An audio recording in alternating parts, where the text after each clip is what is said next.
अस्सलाम वालेकुम प्यारी वाइटी फैमिली, कैसे हैं आप सब। उम्मीद के साथ कि आप सब ठीक होंगे, खुदा करे आप हमेशा ठीक रहें। तो जी आज हम बड़ा ही ज़बरदस्त किस्म का व्लॉग आपके साथ शेयर करते हैं। तो इसमें आपको मिलेगा मल्टीपल टैलेंट ऑफ दादो। तो दादो बनाएंगी इसमें, क्या बनाएंगी चले आगे देखते जाएं, फिर बताती हूँ क्या बनाएंगे। तो खाना पीना तो चलता रहता है, ये सब रूटीन की बातें हैं।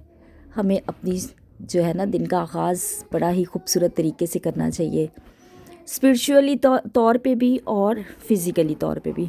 तो जी मैं भी इसी तरह सुबह उठते ही सबसे पहले दुआ करती हूँ, और फिर उसके बाद जो होता है फिर वो हम एक एक कप पीते हैं जनाब, कहवा। और फिर उसके बाद थोड़े टाइम के बाद फिर हम करते हैं नाश्ता। तकरीबन 1 घंटे का गैप आ ही जाता है, तो फिर कर लेते हैं नाश्ता। मोस्टली घरों में यही रूटीन चलती है। और जहाँ ये है कि सुबह सवेरे जॉब्स पे जाना होता है, तो फिर तो ये होता है ना कि फिर तो दौड़ें लगी होती हैं, तो जॉब पे भी पहुँचना होता है। तो ज़िंदगी की स्ट्रगल जो है ना चलती रहती है। कभी आप जब आप रिटायर्ड भी इवन देन हो जाते हैं ना, तो भी आपकी स्ट्रगल ख़त्म नहीं होती है।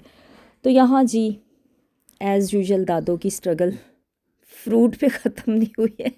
फ्रूट भी खाना होता है, सारे काम करने होते हैं। तो इस मेरे व्लॉग में आप देखेंगे कि मूसा ने आज मुझसे कर दी फरमाइश। मूसा ने फरमाइश कर दी कि मम्मा मुझे बना के दो आप। चलें सरप्राइज़ है, चलते हैं आगे देखते जाएं। मौसम भी अच्छा है, सर्दी भी इतनी ज़्यादा है, बहुत सर्दी है। सर्दी से बच नहीं सक रहे, मतलब इतनी सर्दी है ना कि यहाँ पर कभी इतनी सर्दी हुई नहीं थी जितनी आजकल सर्दी ने जो है यहाँ का भी रुख कर लिया है। सिंध साइड का, पहले सिंध वाले बड़े मज़े करते थे, तो हम लोग तो गर्म कपड़े इतने बनाते भी नहीं है ना। तो आ जाएं जी, कर लें नाश्ता हमारे साथ। और गुड मॉर्निंग विद नाश्ता। आज हमने करना है बड़ा ही अलग सा नाश्ता। और नाश्ते में मूसा ने कहा कि मुझे बना के दें मम्मा चूरी। और ये हमारा लोबिया का सालन पड़ा हुआ था, बहुत ही मज़ेदार लोबिया बना था, और हमारे घर में 2 साल के बाद लोबिया बना था, क्योंकि ये मूसा को याद था कि मम्मा हमने 2 साल पहले लोबिया पकाया था। तो यहाँ मैंने आज अपने लिए भी पराठा बना लिया, और देसी घी के साथ पराठा खाऊंगी विद चाय, देसी घी, लेकिन सालन भी है। तो जी करने हैं हमने मज़े आज। और नाश्ता कर लिया है हमने, और इसके बाद हमने करने हैं मज़े। मज़े ऐसे कि पूरा दिन बस ऐसे ही गुजर जाता है हमारा। तो बिस्तर समेट लो, बिस्तर लगा दो, बिस्तर समेट लो, बिस्तर खोल लो। और नहीं, लेकिन मैं बेवक्त कभी मुझे रेस्ट करने का टाइम मिला ही नहीं है, कभी भी नहीं मिलता मुझे बेवक्त रेस्ट करने का टाइम ना। मतलब मेरी रूटीन चलती रहती है भाई, नाश्ते के बाद दोपहर का, और फिर उसके बाद जो है ना सारी मेंटेन करना, किचन नीट करना, बर्तन धोना, तो ये सारे काम चलते रहते हैं, मेरे काम ख़त्म नहीं होते। तो बच्चों के तो यही होती है ना कि बच्चे कुछ ना कुछ जो है ना कहते ही रहते हैं कि ये कर दो तो वो कर दो। तो आज भी जनाब मूसा ने मुझे कहा कि मम्मा मुझे बना के दें आप। पहले तो हमारी ये लपक चपक चलती रही कि चिकन पैटीज़ मंगवा लेते हैं ना। तो चाय पीते हैं मूसा की, क्योंकि मूसा ने आज की हुई थी छुट्टी। तो मूसा कहने लगा चलो चिकन पैटीज़ मामा मुझे मंगवा के दो। मैंने कहा मूसा मैं आपको चिकन पैटीज़ मंगवा तो दूँ, लेकिन मैं नहीं चाह रही थी कि चिकन पैटीज़ मंगवाऊँ ना। मैंने थोड़े से पैसे अपने साइड पे रखे हुए थे कि ना बस कोई कभी मुझे कोई ज़रूरत पड़ ही जाती है। तो अब चिकन पैटीज़ में तो मतलब मिनट लगता है खा पी के साइड पे हो जाओ। मैंने कहा चल मैं तुझे ना अपने हाथों से बना के देती हूँ, और फ्राइज़ बना के देती हूँ मैं ना। तो साथ में कहने लगा अच्छा इसको ना क्रिस्पी क्रिस्पी पसंद है, तो इसके लिए मैं क्रिस्पी क्रिस्पी फ्राइज़ बनाऊँगी।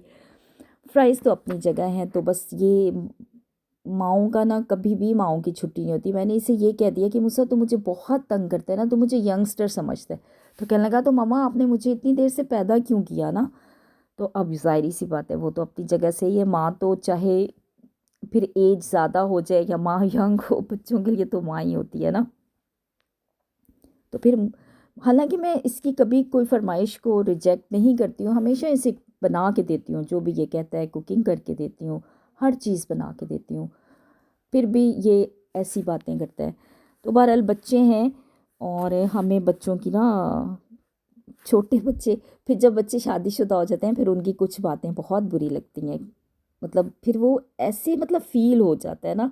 हालांकि यही बच्चे जब कमा रहे होते हैं ना तो इतना इतना मिसबिहेव कर लेते हैं माँ बाप के साथ। अच्छा, पहला ज़माना कुछ और था ना। पहले ज़माने में ये था कि बच्चे ज़ुबान नहीं इतनी चलाया करते थे। अब बस वो कहते हैं जी हम स्ट्रेट फॉरवर्ड हैं। स्ट्रेट फॉरवर्ड का मतलब ये नहीं होता कि आप मिसबिहेव करें या आगे से हर बात का जवाब देना होता है। इंटेलिजेंट है जी बच्चे। अच्छा, जो बच्चा ज़्यादा बड़बड़ करे ना उसे कहेंगे बहुत इंटेलिजेंट है।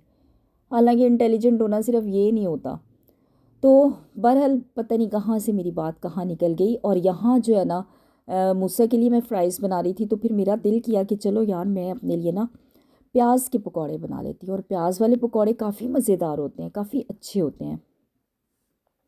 तो पकौड़े शकौड़े मैं इतने बनाती नहीं हूँ, लेकिन बस मेरा दिल कर गया कि चलो यार हम भी टी टाइम कर लेते हैं तो पकौड़े खा लेते हैं। तो मैंने अपने लिए भी मसाला रेडी करना शुरू कर दिया कि बना लेते हैं। हालांकि मेरी इतनी हिम्मत नहीं होती है कि मैं खाना भी बनाऊं और फिर मैं ये लवाजमात भी करूं।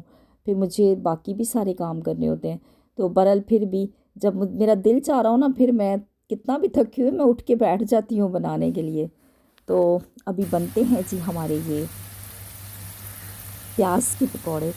और फ्राइज़ इसके मैं क्रिस्पी कर रही थी।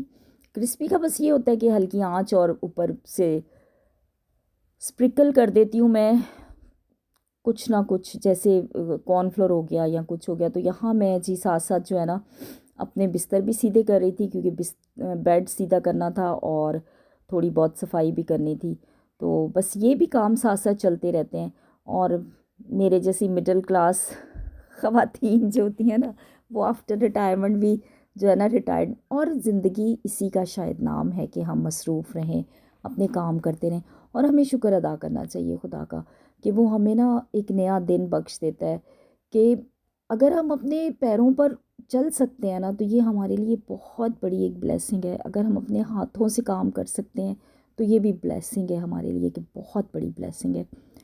तो जनाब मिस्टर हस्बैंड कभी कभी तो मेरी काफ़ी हेल्प कर देते हैं। और कुछ दिनों से तो यार वो सुनवट्टा होके बैठे रहते हैं, गाड़ियाँ देखते रहते हैं, गाड़ियों की ये ले लें वो ले लें, ये कर लें वो कर लें, बस यही चल रहा होता है। तो बस लेकिन फिर भी शुक्र है कि मतलब कर देते हैं हेल्प, सपोर्ट कर देते हैं। लेकिन आजकल जो है ना, आजकल सर्दी भी इतनी है और बिल्कुल मेरी कोई सपोर्ट नहीं है। तो जनाब आ जाएं फिर खा लें पकौड़े चाय के। ज़बरदस्त सी चाय, कड़क चाय मैंने बनाई थी। और फिर मैंने लिया केचप। वैसे इमली की चटनी ना मैं बना के रखूँगी बहुत सारी ना, कि अब जो है ना अब वैसे भी रोज़े शुरू हो जाएंगे ना। तो बीइंग नॉन मुस्लिम, बेशक रोज़ों में मैंने ये वाला रोज़ा तो नहीं होता, लेकिन फिर भी हमने पकौड़े एहतमाम से बनाने होते हैं, हर चीज़ बनानी होती है एहतमाम से। क्योंकि बच्चों को ना बस हर तरफ से जब खुशबुएं आती हैं ना तो बच्चे बहुत तंग करते हैं। तो पकौड़ों की इब्तिदा तो हो गई। अब मैंने देखे कि खा पी के साइड पे हो गई, और मैंने नहीं ख़त्म किए, मिस्टर हस्बैंड ने भी 2 पकौड़े खाए हैं और साथ अपनी चाय लेके साइड पे हो गए। ये है जी हमारी रूटीन आज की रही। और बिज़ी भी रही और सारे काम भी किए और टी टाइम भी इंजॉय किया। तो आप लोग भी ना जब थोड़ा सा मौका मिल जाए करें ना तो अच्छा सा एक कुछ भी बना लें जो आपका फेवरेट है। तो बना के अच्छी सी चाय बना के बैठ जाया करें, और कुछ नहीं तो बाहर जाके भी चाय पी जा सकती है। तो ज़रूर टाइम को निकाला करें अपने लिए और खुश हुआ करें। और हमेशा कोशिश करें कि हंसते मुस्कुराते रहा करें। बड़े ही वैसे ना क्या कहना चाहिए कि ज़िंदगी तो आपको जो है ना हंसना हंसाना जो है ना वो आपके अपने बस की बात होती है। ये ज़िंदगी में तो काफ़ी प्रॉब्लम्स होते हैं, सबके साथ होते हैं। और कुछ लोगों के साथ तो जो है ना कुछ ज़्यादा ही होते हैं। इसके बावजूद भी मैंने बड़े हिम्मत वाले लोग देखे हैं कि वो ज़ाहिर नहीं करते कि उनके साथ क्या हो रहा है, उनके साथ मतलब उनके हालात क्या हैं। समटाइम्स वो इतनी क्राइसिस में होते हैं लेकिन मुस्कुरा रहे होते हैं। अपनी रूटीन, स्पेशली वर्किंग वुमेन या वर्किंग लोग जो होते हैं, इवन देन मेल, अपने ऑफिस में उसी तरह से डील करेंगे। वो ज़ाहिर भी नहीं होने देते, अपनी सारी प्रॉब्लम्स को छुपा के रखते हैं। तो दुआओं में याद रखिएगा, अपना बहुत सा ख्याल रखिएगा। नेक्स्ट व्लॉग तक के लिए अल्लाह हाफ़िज़।